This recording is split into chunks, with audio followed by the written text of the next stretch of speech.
네, 지금 행안부의 경찰국 신설과 관련해서 여전히 경찰 내부에 어떤 그 반발 움직임이 있습니다. 그런데 있잖아요, 여러분. 내일 제가 처음 보는, 여러분들도 처음 보실 거예요. 처음 보는 회의가 하나 열리는데요.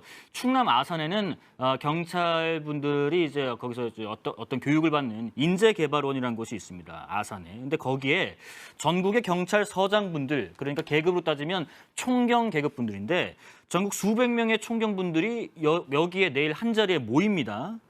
이게 행안부의 경찰국 신설 문제 때문인데 전국 경찰서장분들을 내일 모으자고 한 분이 계십니다. 이분 역시 현직 경찰서장이자 총경이십니다.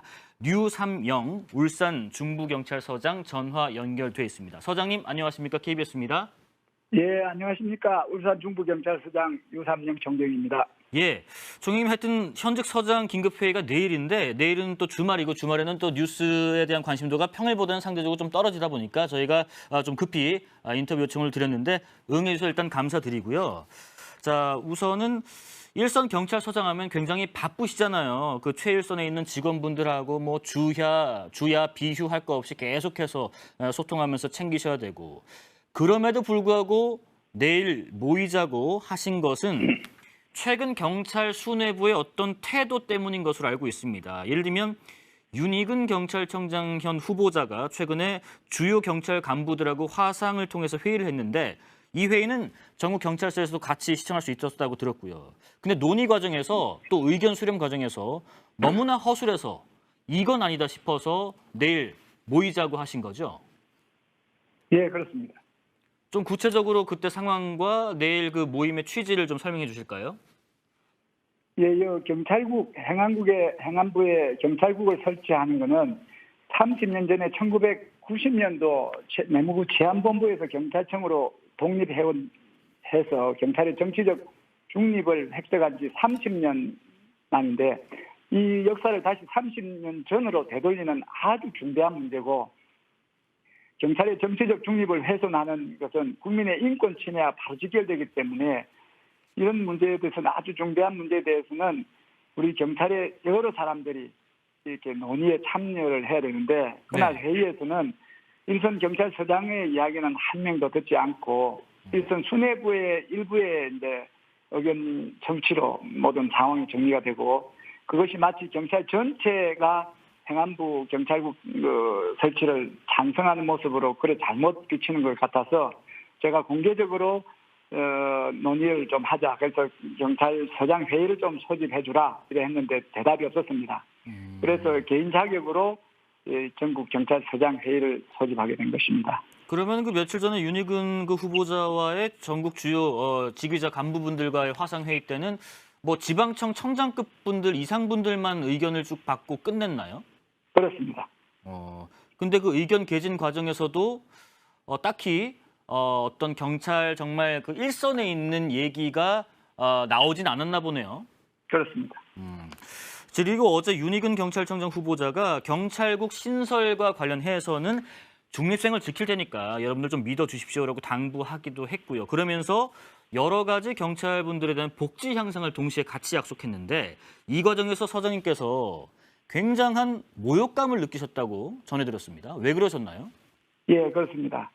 경찰국이 신설되는 과정에서 중립성을 지킨다는 것은 일단은 말씀이 안 됩니다. 경찰국 신설은 그 행안부 장관이 경찰권을 장악하는 건데 강요고 정치인인 행안부 장관이 경찰권을 장악하는 것은 중립성을 기대할 수가 없는 것이고 더구나 윤익은 경찰청장 후보자가 경찰청장이 된다 하더라도 2년의 임기 안에서만 자기가 노력으로 이제 중립성을 지킬 수 있는 것이지 이 잘못된 제도는 경찰국 신설을 통해서 경찰청을 확보하고 경찰권이 이제 행안부에 예속되는 것은 30년, 40년 그대로 갈 수 있는 제도이기 때문에 제도를 만들면서 개인기를 좀 지켜봐달라 하는 걸 믿을 수도 없고 또한 지금 이 경찰국이 신설되고 이제 지휘 규칙을 만들게 되면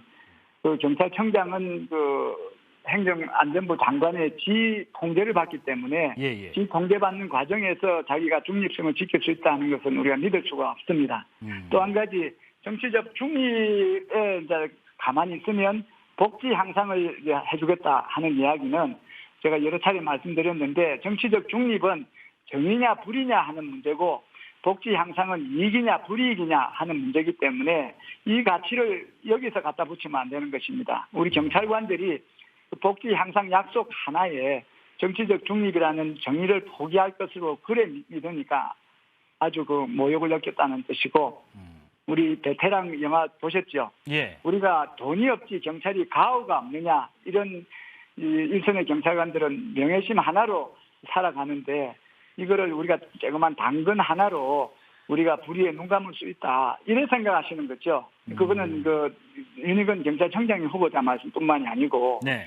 행안부 경찰국 설치 안 해보면 그 같이 이제 끼워서 복지 향상을 약속을 한 것입니다. 그런데 복지 향상이 되는 거 안 되는 거는 그거는 별도의 문제고 정치적 중립은 우리 경찰만의 문제가 아니고 우리 시민의 인권과 관련되어 있고 정치적 중립이 되지 않은 1970년대, 80년대 그때 이한열이라든지 박종철이라든지 정말 많은 민주열사가 정치적 중립을 지키지 않은 경찰에 의해서 희생이 됐는데 네네. 지금 정치적 중립을 훼손하게 된다면 그런 잘못된 역사가 또다시 반복될 가능성을 남겨두고 있어서 이거는 심각한 문제라고 생각을 하고 우리 전국에 있는 경찰서장들이 논의를 한번 해보자 그래 모이게 된 겁니다. 그러니까 차라리 그 정치적 중립을 구체적으로 어떻게 지키겠다는 건지에 대한 얘기만 해도 거기에 대해서 근거가 있는가 따져볼 부분이 많은데 갑자기 여기에다가 당근 줄 테니까 이해해달라 하니까 굉장히 모욕감을 느끼셨던 거군요. 그런 거죠. 우리 경찰은 돈만 주면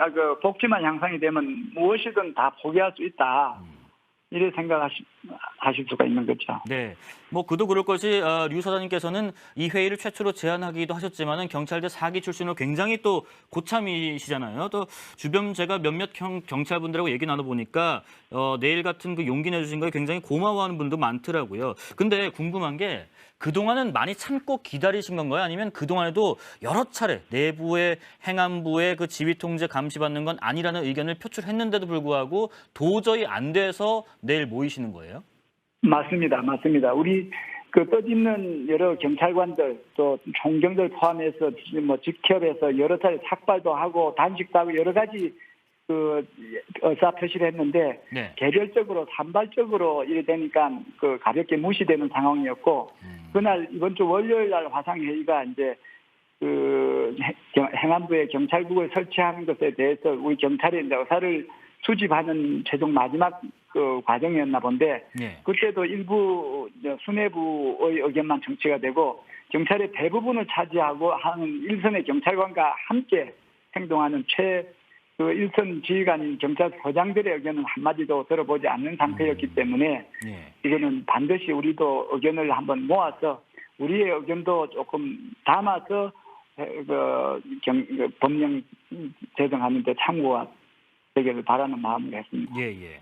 그런데 내일 일반 여론 중에서 이런 우려도 있습니다. 총경분들이 집결하는 것에 대해서요. 특히 이제 경찰, 검찰, 군 특히나 이런 조직들은 이 집단 행동이라는 것에 대해서 굉장히 좀 민감한 부분이 있는데 총경 계급 분들이 모이시고 반대로 수뇌부 분들이 좀 달래는 모양새가 이미 답을 정해놓고 지금 반발하는 소위 말하는 그야말로 집단 행동 아닌가 하는 우려가 일부 있습니다. 그렇지는 않습니다. 지금 우리 의견 절차가 빠진 의견 절차를 우리 경찰의 그 의사결정, 경찰 전체의 의사결정은 수뇌부가 최종적으로 결정을 하지만 그 충분하게 각계 각청 우리 그 총경부터 최한정경총관까지 전 경찰 전체가 의견이 수렴돼서 그것을 청장이 이제 표명하는 것이지 청장 한 분이나 일부 수뇌부의 의사가 마치 경찰 전체의 당연한 의사인 것으로 생각되는 그런 만만한 조직이 아닙니다.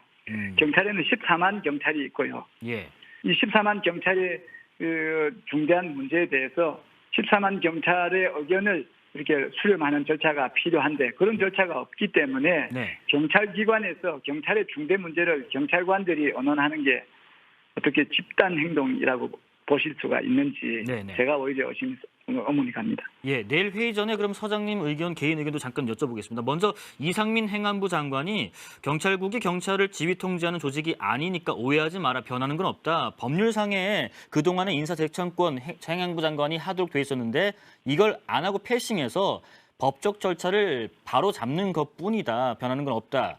라고 했는데 그럼에도 불구하고 경찰국이 만들어지면 경찰 장악과 통제하는 것의 일환이라고 보시는 이유가 구체적으로 뭔지요? 경찰국, 행안부의 경찰국은 총경 이상 경찰의 인사권과 지휘권을 보좌하는 겁니다. 예. 그 인사권과 지휘권은 경찰국을 통해서 행안부 장관이 이제 집행을 하는 거죠. 그동안은 사실상 형식적으로는 행안부 장관의 제청을 받는다 하지만 사실상은 경찰청장이 집행하던 인사권이나 지휘권을 실질적으로 장악해버리면 경찰이 정치 권력의 예속이 되는 겁니다. 네. 아시다시피 인사권, 지휘권을 가져버리면 아무도 저항할 수 없고 통제를 받을 수 없고 완전히 장악이 될 수밖에 없는 그런 사정인데 네네. 인사권과 지휘권을 가지고 있으면서 장악은 아니다, 통제는 아니다. 이렇게 말씀하시는 것을 믿을 수 있는 국민은 아무도 없다고 생각을 하죠. 그리고 또 하나가요. 지난해 검경 수사권 조정 또 검찰 수사권 축소 법안 이후에 상대적으로 경찰 권한이 커지는 모양새다 보니까 당연히 자연스럽게 이에 대한 민주적인 통제가 필요하지 않느냐라는 여론도 있습니다. 경찰국 신설이 안 된다 반대라면 다른 대안이 있는지 아니면 지금도 이런 부분에 대한 견제는 어떤 조직이나 부처에 따라서 잘 이루어지고 있는지요? 예, 그 말씀 드리겠습니다. 지금 제가 이제 개인적인 의견을 내기엔 좀 조심스럽지만 예. 지금 국가경찰위원회에서 이제 의견을 냈습니다. 국가경찰위원회에서는 행안부의 경찰국 신설을 반대하는 여러 가지 논거를 제시하면서 이제 반대를 하셨고 네. 참여연대에서도 그 비슷한 말씀을 하셨는데 여러 가지 법적으로 제도적으로 문제가 있음을 지시를 했습니다. 경찰법상의 경찰청장에 대한 견제, 통제는 국가경찰인권위원회가 하게 되어 있습니다.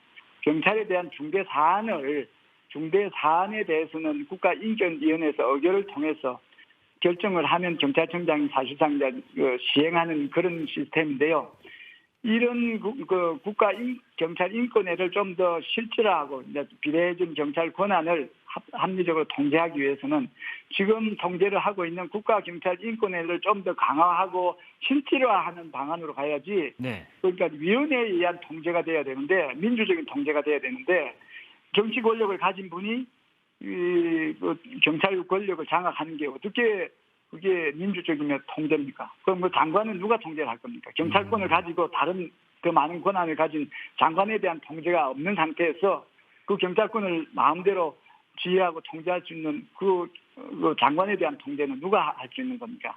그건 말이 안 되는 것이 아닙니까? 네. 민주적인 통제라는 것은 여러 위원회에서 한 사람에 의해서 결정되는 것이 아니고 합리적으로 민주적으로 정치적으로 분배된 권한의 추천에 의해서 합리적으로 되어 있는 그런 민주적인 위원회에서 통제를 해야지 한 사람이 정치 권력과 경찰 권력과 모든 권력을 다 가지는 그게 어떻게 민주적인 통제를 할 수 있는 것입니까? 이거는 우리나라를 과거로 30년 전으로 회귀시키는 아주 심각한 문제입니다. 또 예. 잠시 시간을 더 주시면 지금 시스템이 지금 만들고 있는 일련의 행위가 얼마나 문제점인지 제가 좀 지금 설문이 없어서 말씀을 드리고자 하면 네. 이게 지금 법적으로 이 행안부 장관은 시한에 대해서 권한이 없습니다. 행안부 장관은 경찰하고 상관이 없어요. 다만 행안부 내에 이제 경찰청이 설치되어 있을 뿐인데 네. 행안부 장관이 그 권한도 없는 일에 대해서 지휘규칙을 만들고 대통령령을 만들어서 한다는 거는 불법이고 위헌이라고 전 이석연 법제처장님께서는 이거는 100번 물어봐도 잘못된 것이고 자기가 현직에 있으면 직을 걸고라도 막아야 되는 일이다. 이거는 과거 30년 전 권위주의 정부로 회개한 일입니다. 이게 있을 수가 없는 일이고요. 또 하나 절차적으로는 네. 이거는 장관이 지금 취임하시고 지금 두 달도 안 돼서 이번 문제를 지금 시행을 하려고 받았습니다. 보통 시행령을 만들고 시행 규칙을 만들려면 한 40일 이상의 의견 수렴을 거쳐서 충분히 숙고를 거쳐야 되는데 이번 건에 대해서는 우리 경찰청장이 안 계시고 지금 후보자가 지금 임명 절차를 준비 중인데 경찰청장도 없는 집안에 들어오셔서 그 권한도 안 계신 것이라고 일부 이제 판단하는 행안부 장관께서 네네. 자기가 권한 행사하시겠다고 그것도 두 달 만에 그 충분한 숙고 없이 두 달 만에 그것도 국가경찰위원회 의결도 없이 이런 식으로 속전속결로 이렇게 하는 것은 나중에 큰 문제를 일으킬 수 있기 때문에 지금 이게 차관을 통과했고 이제 장관 국무회의 남았고 시행이 남았는데 지금이라도 중단하지 않으면 국가적으로 정말 큰 문제를 일으킵니다. 이 문제에 대해서 조금이라도 아시는 시민이나 학자들이나 이 언론에서는 이거는 국가적인 재앙 수준의 문제라고 생각을 하고 있는 거예요. 네. 알겠습니다. 그러니까 이제 우리 그 지금 이 문제에 대해서 제 생각은 그렇지만 다른 사람은 어떤지 이런 걸 좀 더 충분히 좀 생각을 하고 숙고를 하자. 지금 이걸 두 달 만에 하기에는 너무 중대한 사안이다. 예. 경찰 문제가 아니고 경찰이 권력을 바라보고 권력에 줄수 인사권이나 지휘권에 맞춰서 권력자를 향해서 하면 국민은 등지게 되고 국민의 인권을 침해한 그동안의 과거의 잘못된 역사가 또다시 반복이 된다면 국가적으로 이제 좀 안 좋은 일이 발생하는 거죠. 네네. 생각합니다. 지금 저 방송을 많이들 보고 계신가 봐요. 또 현직 경찰분들이 저한테 이 시간에 메시지를 좀 주시네요. 어떤 경찰분께서는 용기에 경의와 박수를 보낸다고도 하십니다. 서장님 짧게만요. 내일 혹시 어떤 안건 순서가 있습니까? 아니면 자유토론 형식으로 진행되나요? 예, 지금 모든 가능성을 두고 한 사람의 의견이 아니고 제가 처음 말씀드렸다시피 여러 일선의 이야기를 모은 경찰서장들이나 총경들이 모여서 허심탄회하게 모든 가능성을 열어두지 한 방향으로 설정해서 이렇게 가지는 않을 거예요. 자유토론 형식으로 이해를 하겠습니다. 예. 자, 전국 경찰서장 회의를 최초로 제안하신 류삼명 현직 울산 중부경찰서장님과 말씀 나눠봤고요. 내일 그 회의 이후에 또 필요하면 저희가 한 번 더 요청드리겠습니다. 오늘 귀한 말씀 감사합니다. 감사합니다.